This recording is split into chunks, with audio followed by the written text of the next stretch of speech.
سر آخر زمانه.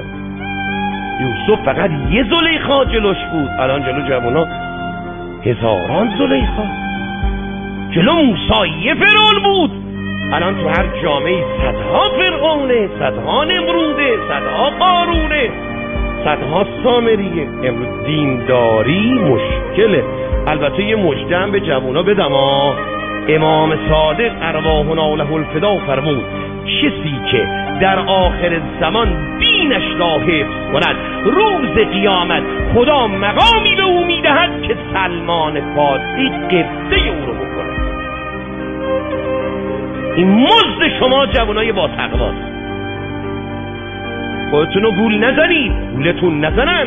به قول امام باقر فرمود یا هشام خودتو به کمتر از بهشت نفروش.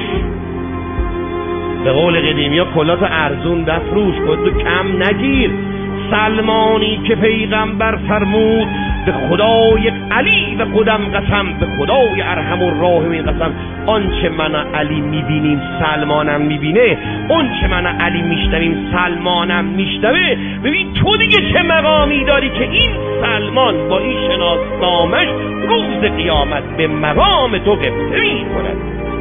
چون سلمان علی دید و سلمان شد، پیغمبر دید و سلمان شد، زهرا دید و سلمان شد، حسنین دید و سلمان شد، ابیذر دید، رفیقاش اینا بودن. اما شما کیو دارید میبینید تو جامعه امروز؟